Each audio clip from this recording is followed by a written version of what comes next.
everybody. Welcome to episode 36 of the SMB Talks.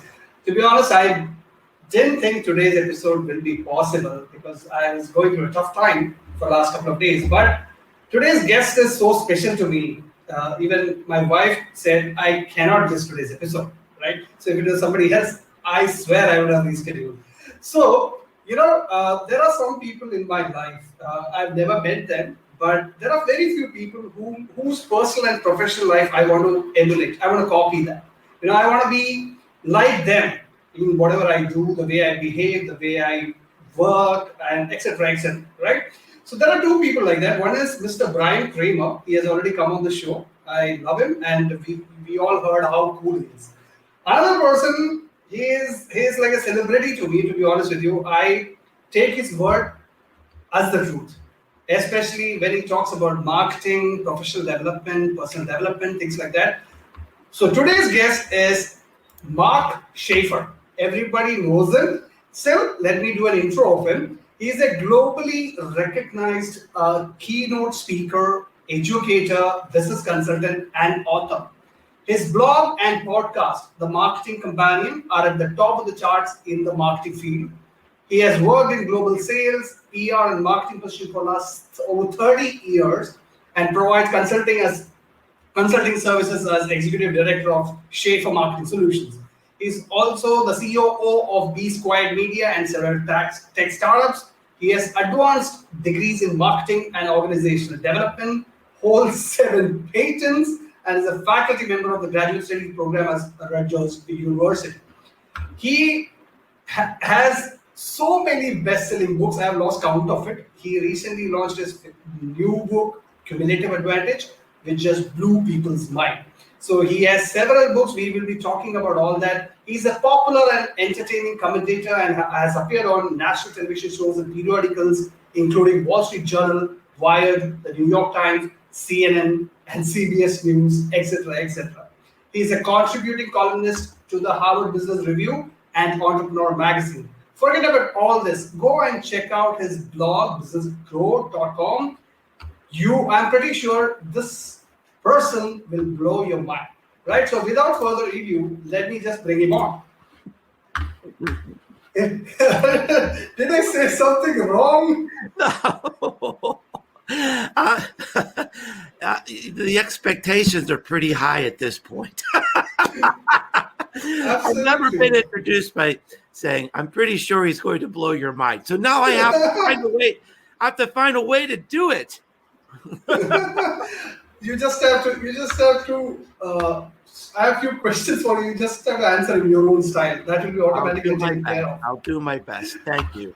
All right, Mike. Thank you so much for joining me today. And SMB Talks. I started this to bring on people like you with an interesting story, with an interesting body of work behind them. So I have curated a set of questions about marketing, about you, your books, your annual event which you conduct, etc., etc. So if you're ready, I can start off. Absolutely. So, I'm ready to blow your mind. That's going to stay for a while, I believe. All right. So I know that you had a rough 2020. It started off very weird from a personal friend, your health, etc., etc. So how are you doing now, and how is 2021 looking up? Well, it's doing fine. 2020 was a rough year for everyone I know.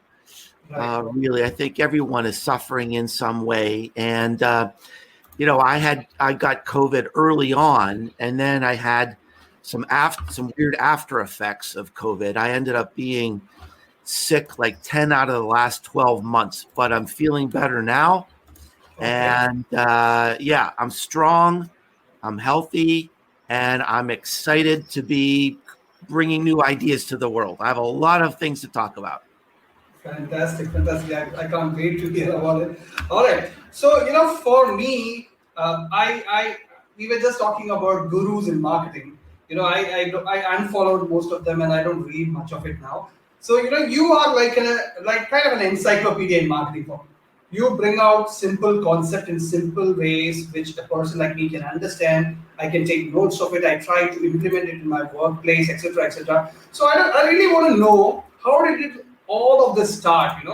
I know you started your career with a big company, and how did you become a marketing consultant, an author, and a global keynote speaker?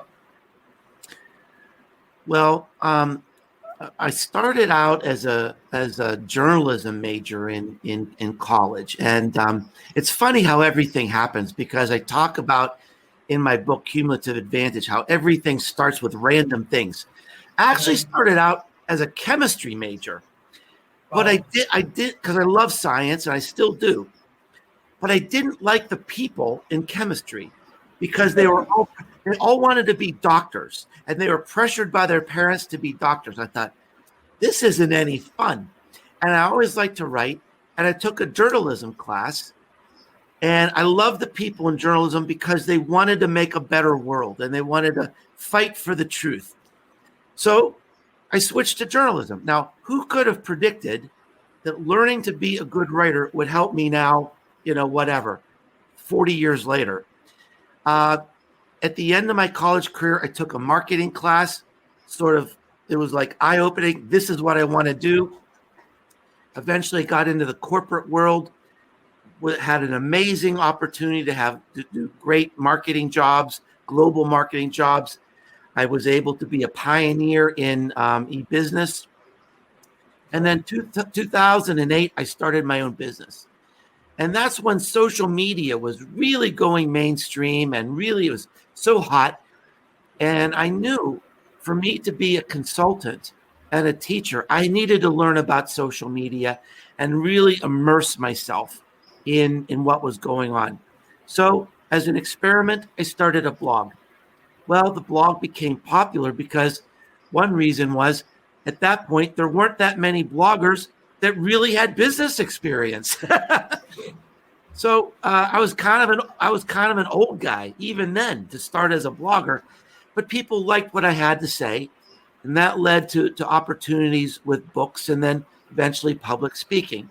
But I think the key idea is that I worked on my personal brand from the beginning by creating content consistently. I wrote my blog 650 weeks in a row without missing. Oh, I've had a podcast now for 9 years. I've never missed an episode. So, wow. and the one thing in my mind every day when I create a blog post, a podcast, or a book, here's who I have in mind: you. And here's why: because you trust me. And when I create content, I always think, I will never let you down. And Wow. I'll do my best. I will never publish anything because I want to earn your trust every single day. And I just keep working, trying to do a little bit better, and hopefully, my brand will expand. Absolutely, absolutely. I think you just mentioned your success mantra in one line there. Trust of the reader. Absolutely. That's very, very. I'm glad that you moved from chemistry to journalism. No. I'm pretty sure I would not have read any Who chemistry in knows? I journalism. could have been working on the vaccine. Yeah, possible, possible. Maybe a Nobel Prize. You never know, right? All right. So one recent blog post which I read about you was, how 2021 will be the most important year for marketing. Yes. Can you share your thoughts on that? That's very interesting for me.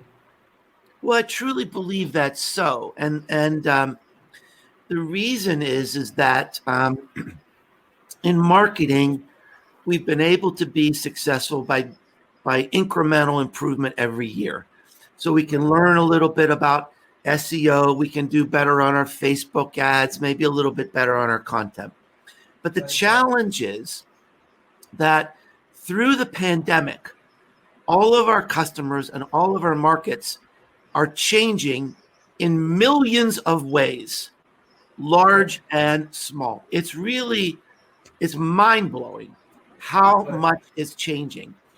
And I wrote a blog post this week saying that we are entering the era of unintended consequences because we can't predict how all of this is going to play out. I used an example in this blog of the behavior of a little girl who she isn't being picked up by people right now. She can't see people's faces. She can't play with other little children. Her parents, pick her up right away. So she is being socialized in an entirely different way that's never happened before in our world.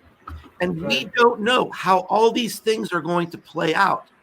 And so this is a time for marketers to really be humble. We can't assume that we really know the answers right now. There was someone on LinkedIn that posted some information recently, and she said, oh, here's this great report. And this is a consumer behavior report, research that was done in 2018. I said, I'm sure this is good work. Nobody can believe that right now because we are learning new ways to work, to learn, to entertain ourselves, to commune with each other, to exercise. And every single thing is and some things are going to change. Some things are going to go back to the way they were. And some things we have no idea how this is going to play out. So this is a very, very important time in the history of business. Right. We have already seen a lot of new things happening. A lot of brands taking a lot of heat in 2020 because of wrong actions, etc., etc. That's a very, very, very important point there. All right. Another thing which you always speak about is company values. According to you, company values plays a critical role in driving marketing. So I would love to hear your insights on that. Well, I think it can provide a critical idea. I think overall, the idea of values-based marketing or purpose-driven marketing, honestly, it's a bit overblown. Right. And here's why I think that. If you think about every product you've purchased in the last month, maybe you bought a new shirt, maybe you bought one of my books, maybe you bought a sandwich, maybe you bought an insurance policy. If you think about all the things you bought, how many of those products can you say, I know what that company stands for? Probably none. Probably not. Right. Maybe a few. So the fact is that all of these products, what they stand for, their purpose, is not necessarily that important because sometimes we're just hungry and we want to go buy a sandwich. Sometimes we're cold and we just need a jacket, or we need new glasses because our eyes are getting worse or something, right? We don't think about what does this company stand for. Now, sometimes we do. So the first point is that all of these products, shirts, sandwiches, insurance policies, they all have marketing people working, right? And so there are other things to marketing besides value and purpose. Now, one of the things I wrote in the Marketing Rebellion book, which is right there, is that loyalty is in decline. We are increasingly in a shop around disloyal sort of environment. But one of the things that can really drive loyalty is shared meaning, shared values. So that can be extremely important in a branding effort, but it has to be rooted truly in the DNA of your company. Why were we founded? Why do we exist? Why do we stand for? What do we stand for? It has to be accepted and adopted from the top of the company to the bottom of the company and understood, because once you go out there and say, this is what we stand for, you can't really take it back. So it's a big decision. It can be very, very important but also it's not necessarily for everyone. There's a lot of content out there right now saying everybody needs to take a stand. Everybody needs to have purpose. That is not true. Right. It's not possible even for some brands to do that. They have been operating in a certain fashion for all this while suddenly taking a stand which isn't rooted in the DNA of the company. I don't think so it will work also. Right. My next question, I know you're one of the authentic thought leaders in marketing, and you're a big proponent of content marketing. So, do you think brands can build authority using content? There's another term which you mentioned a couple of years ago about content shock, right? So, in this era of content, accumulating so much of content coming in, is it possible for brands to rely on content to build their authority? Yeah, well, I think there's two big important points here. First of all, I think for many companies, we're entering a post-SEO era. Right. Now, a lot of SEO people don't like to hear that.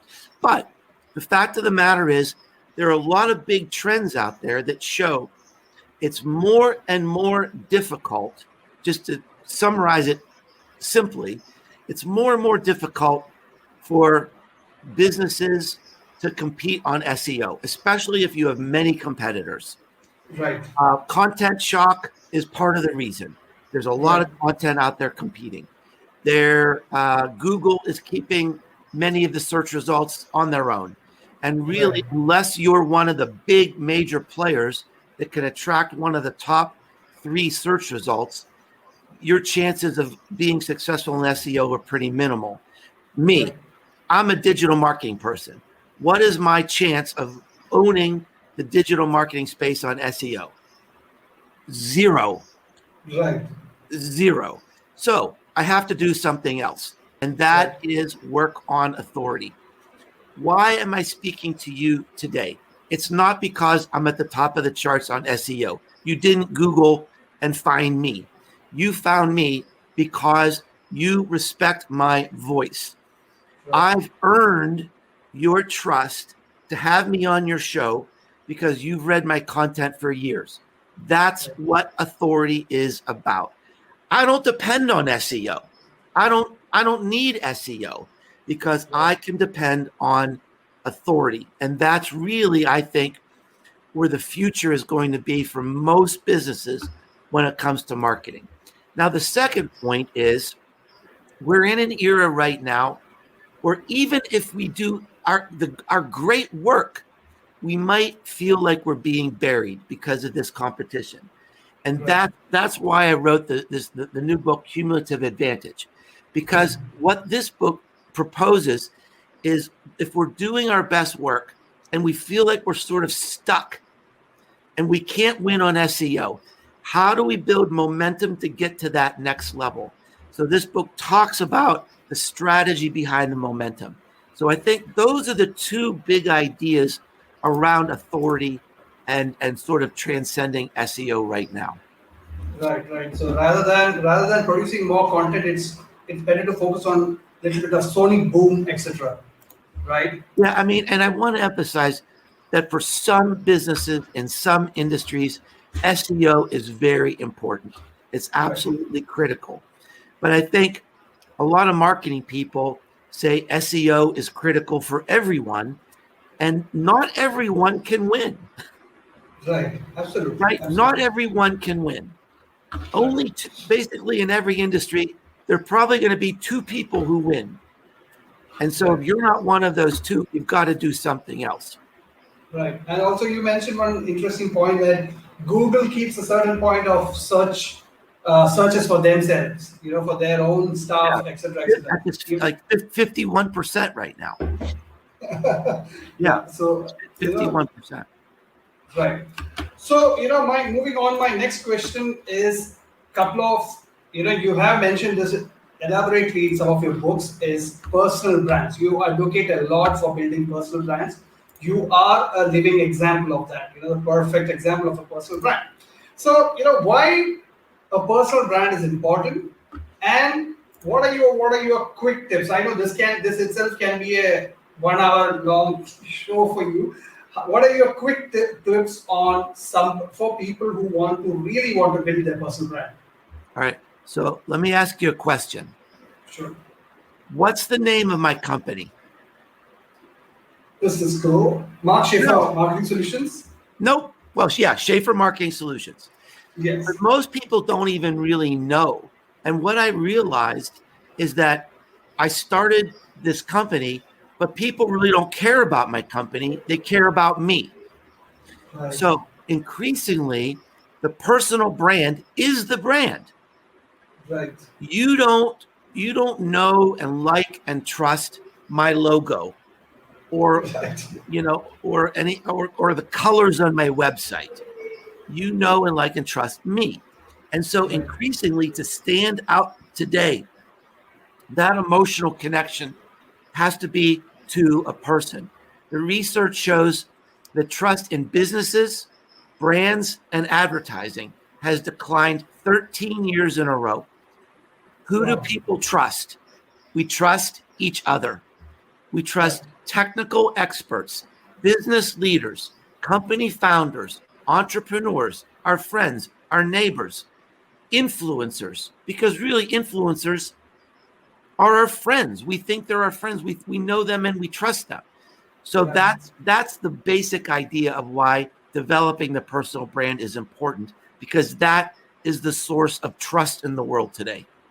Right. Right. As you right, the question you asked is perfect. Many people may not remember your company name because you never speak about that, and your the content which you produce is totally around the concept which is in your brain. So people trust that more than okay. That's perfectly answered. Right. So I wanna talk a little bit about brand advocacy and things like that. So many new digital channels and everyday customer preferences are changing. So is it possible for a brand today to build a community of raving fans or advocates? If yes, what are your key advice for the brand owners to do that? Well, again, it varies. I mean, there's no single answer for everyone, but Right. I think we live in this world where advertising is less effective. We don't see ads like we used to because we're watching Disney Plus or we're watching Amazon Prime or Netflix and we don't see ads. And we're Right. listening to our music on Spotify or you're listening to an audiobook and you don't hear ads.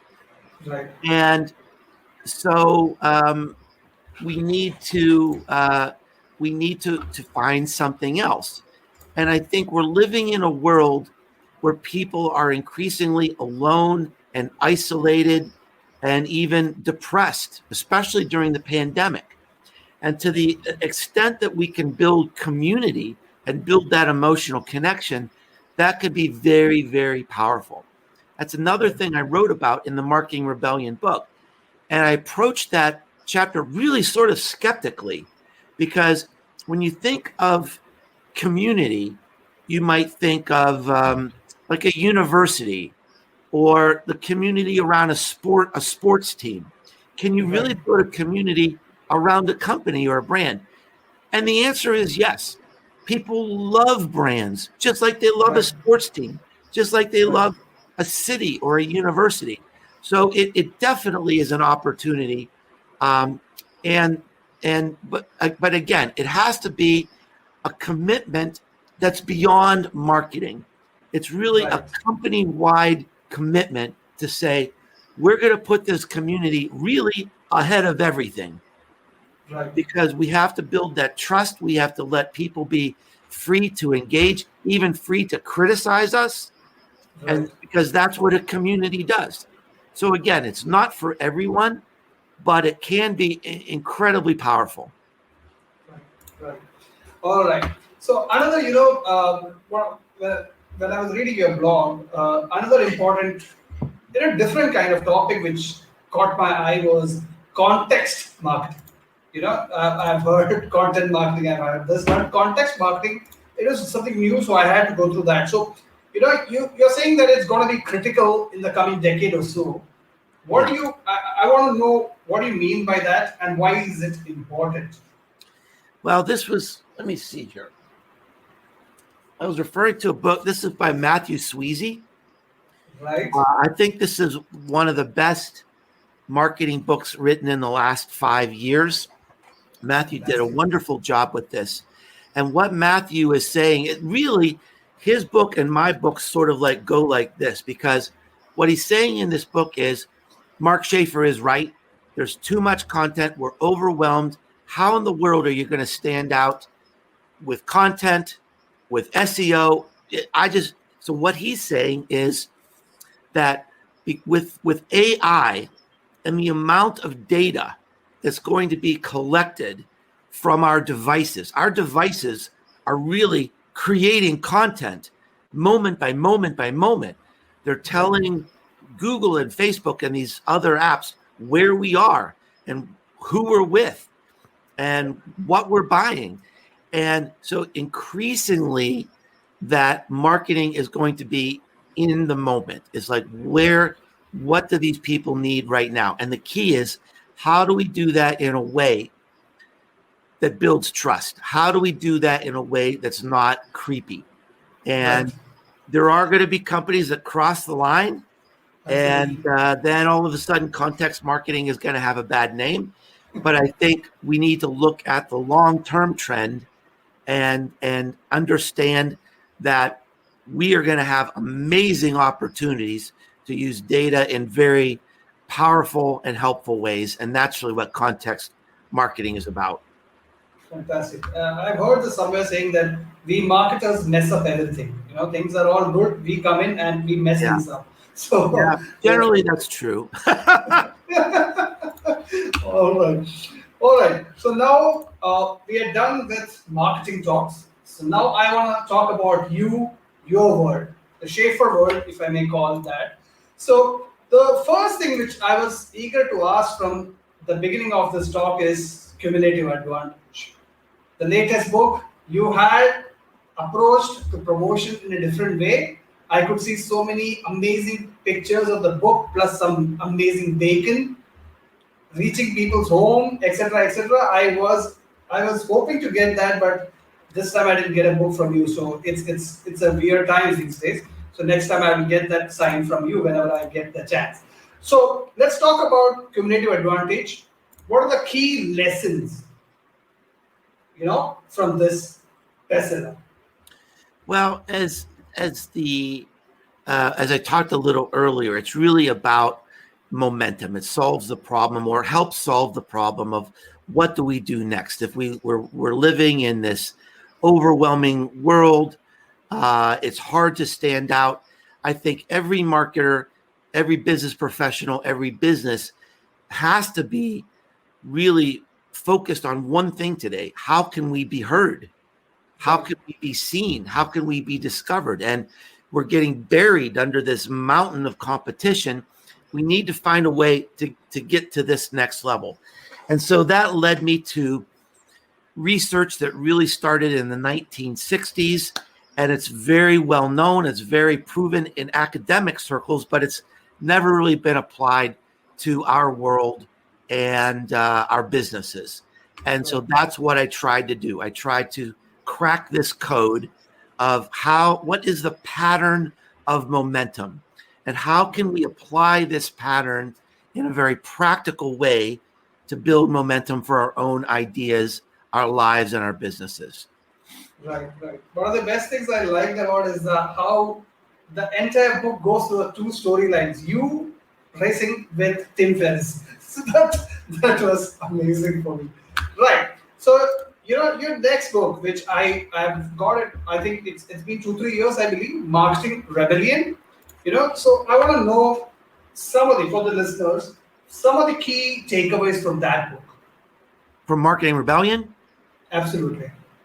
Well, the key idea in Marketing Rebellion is a couple of key ideas. Is that, first of all, one of the reasons that marketing is stuck today and marketing doesn't work like it used to is because we've all been working very hard. We kind of see our path, and We do a little bit better month by month and year by year, and we have incremental improvement. But in the meantime, our customers have moved over here. Right. So we're doing a little bit better here, but our customers have moved over here. Why? Because they have the accumulated knowledge of the human race in the palm of their hand. They don't need us like they used to. They can make a lot of good decisions on their own. Right. And a lot of marketing gurus out there say marketing is about changing people, manipulating people. I don't think that's true anymore. I think marketing today is about respecting people and saying, you can make really good decisions on your own today. You don't really need us. How can we come alongside you at your point of need and help you? How can we help you have a better life, a more interesting life, a healthier life? How can we help you make money, save money, or be more entertained today? That's really what marketing is about, I think, in its essence today. The other key idea is that 2/3 of our marketing is occurring without us. Right. So the customer is the marketer. Right. And this is across B2B, B2C, across almost every industry vertical.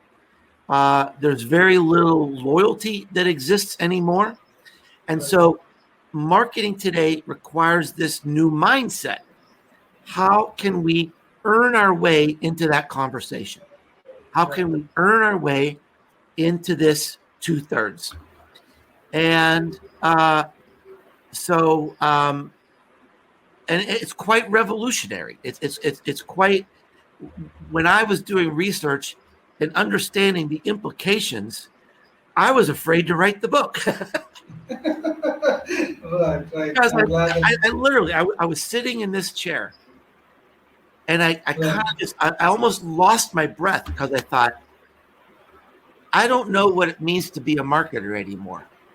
All these things that I believed in, like advertising and PR and earning loyalty, it doesn't exist like I thought it did. And we truly need to adopt a new mindset. And I thought there was going to be a big backlash on that book, but just the opposite happened. People embraced that book. They said, you're right. We see it. This liberates us to do what we need to do. And so the subtitle of the book is The Most Human Company Wins.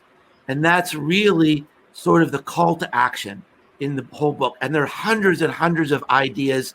There are ideas and inspirations on every single page. How can we be the most human company? Because I think at the end of the day, that's what will drive our progress. Absolutely. I think every marketer today, at the bottom of their heart, they know that all these truths they know. Some of them just don't want to accept that. We have to be empathetic. We have to work and with the customer rather than pushing our stuff on their face. Yeah. So everybody knows that. Just have to matter of acceptance. All right. Yeah. And by the way, I think that's why there's a lot of turmoil in marketing right now, because our bosses, they expect the old ways. Right. They like those ads. They like those dashboards.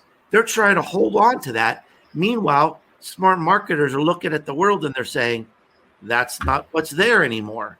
So that's what I talk about in the book. That is really the turmoil in marketing right now. Right, absolutely.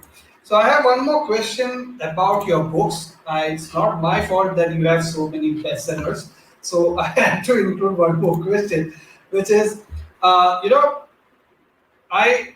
is the book which I have with a signed signature from you. You have sent it from the US. So it's one of my favorite books, which is Known. So why individuals, you have touched upon this topic, I know that. So why individuals must read Known, the book Known in today's world? Well, I'm very proud of that book, and the reason is I'm so proud of it is because it works. And I'll tell you a story. When I was doing the research for that book, I interviewed 97 people all around the world who are known in their field, not just Right. marketing, education and finance and real estate and music and art. And I found that they all did the same thing, the same four things to Right. become known, no exceptions. So I thought, okay, here's this pattern we can learn from. Right. Now, when I talk to these people, it took them on average about 2.5 years to be successful. So Right. you need to be consistent. You need to be patient. You grow a little at a time, and then all of a sudden it starts to work. Now, when my book came out, 4 months, 5 months after my book came out, people were telling me, this has changed my life. This has changed my business. I just attracted $1 million client because I was following your advice exactly. Wow. And I thought, how is this possible? All these smart people I interviewed, it took them 2.5 years. How can these other people find success so much more quickly? And then someone said, that's because those other people didn't have your book. That's the truth. That's the And truth. that it is the truth. Because look, I fumbled around. I didn't know what I was doing. Now, eventually I stumbled into that path. Right. I figured out those four things. Right. But it took me years to figure that out. Right. Now I have the book. It says, look, this is what you do. And by the way, here are exercises for you to learn how you can do it. Absolutely. I think And people follow that and they stick to it, and it works. It absolutely works. I get messages from people every single week saying, this book changed my life. So that's why this is an important book. As I look back on my career, known might be my best contribution to the business world because it's just helping so many people. Absolutely. I have read it 3 times, I believe, and I've taken notes and I have implemented things here and there. I will not say I have stuck to the whole thing, but I have taken some lessons out of it and implemented that myself. Fantastic. I love that book, by the way. All right. So now for my second last question, I want to talk about a little bit about the Uprising. That's your event which you have curated yourself with a lot of amazing people. It is one of the events which I want to attend in my life whenever possible. Can you talk a little bit about how this idea came across and how is it happening now? Well, when I wrote Marketing Rebellion, I talked about one of the ways to show up as the most human company in your segment is to bring people together. Something very special happens. And I saw this pattern, example after example, where when you bring people together, everything seems to change. And I was determined I wanted to bring people together, but I didn't want to have a big event. I used to have a big event, 600 people, 700 people, and I hated it because it was a blur. I couldn't really see people. I couldn't really talk to people. So I decided I was going to create an event with 30 people. We're going to go to this lodge in the forest. We're going to have nice events together, nice food together. We're going to have laughs, and we're going to talk about what's next. We're going to learn from each other. What is the future of marketing? Because I'm frustrated. Every conference you go to is, how do we do a little bit better on this? How do we do a little bit better on this? Let me tell you, my friend, in 2 years, we will not even recognize what marketing is compared to today. We have to be talking about this. What is the impact on our careers, on our lives, on our businesses, on our families? So that's what this event was about. We brought this together. It was the best thing I have done in my career. It was a magical, magical event. Unfortunately, because of COVID, we've had to cancel them. I have created an online event. The next one is going to be in September. I'm going to be posting about that on my website. in the next week. I'm going to announce that event. And the next live event here in America is going to be next April. We're planning to bring the live event back, and I've already, it's already, I think, 2/3 sold out next April, because people are so eager to get back together and come back to this event. Absolutely fantastic. I'm so glad that you have such a fantastic initiative. Right. So the final question today is it's a bit of a question for the people who are starting their career, because nowadays if a newbie in marketing goes and search on the internet about marketing, there's a 99% chance that they might end up with the wrong information. They might learn wrong things, start doing it, and then start cursing themselves to have chosen this field, which I love, you loved, right? So, what are your top 3 advice for marketing people who are starting their marketing career? Well, one thing that somebody told me the other day is, and again, I'm not comfortable always talking about myself. I'm terrible at self-promotion. I'm successful in spite of myself. But someone said to me, the last 3 books, Known, Marketing Rebellion, and Cumulative Advantage, they said, you just wrote the curriculum on how to be a beginner marketer, how to be an entrepreneur today. If you read those 3 books, you'll have what it takes to be successful in marketing for a new business. Right. So, and I think that's really kind of true. And again, I'm not here to sell something, but I believe in those books, and I can see that it's working. And in fact, those books are now being used at many universities as textbooks, which is a wonderful validation for me. Right. The other thing I would say, if you're a newbie marketer, is go out and don't just read books and take classes, but go out and create experiences for yourself. If you can't find a job, go volunteer someplace. Go find a charity that needs help, and just do it and learn. Look, why did I start a blog? Because for me to teach about blogging, I needed a blog. Why did I start a podcast? Because I needed to learn, what is this about? All right. I'm not really active on TikTok, but I go to TikTok. I learn about TikTok, right? So you have to immerse yourself, and you have to learn about it firsthand. So that would be number 2, is get experience. Number 3, I would think, is just to remember, with everything you read, there's a lot of noise out there. But what I think the filter that we all need to use to be successful today is, how can we be more human in everything we do? So if you're having meetings, how can you make them more human? If you're creating content, how can we make that more human?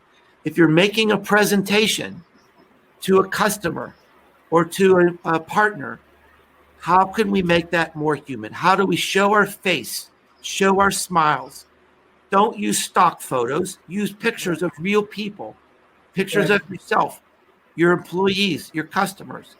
Show your heart, show your passion, show your smile, and the most human company will win. So those would be my 3 pieces of advice. Fantastic. I love that. All right. I think we have come to the end of the show. I didn't even feel that I went through almost 15 questions with you, because I can keep listening to you. I can keep reading your blogs, books, So thank you so much for taking time out, and please stay safe and take care of yourself. Speak to you soon. Thank you, Vivek, and hopefully we'll see you in America soon. Absolutely. And, maybe you could come to the Uprising. I'd love to meet you and see you in person someday soon. Absolutely. That will be someday in my life. Thank you so much, Mark. Take care. All right. So, how can you not love this person? Tell me. He is He's like a teacher to me. I remember one night I was kind of drunk and I messaged him asking that, can you be my mentor? I never expected any reply from him, and he replied, what are the KPIs for us? How will we measure our journey together? I was so scared, I didn't reply back.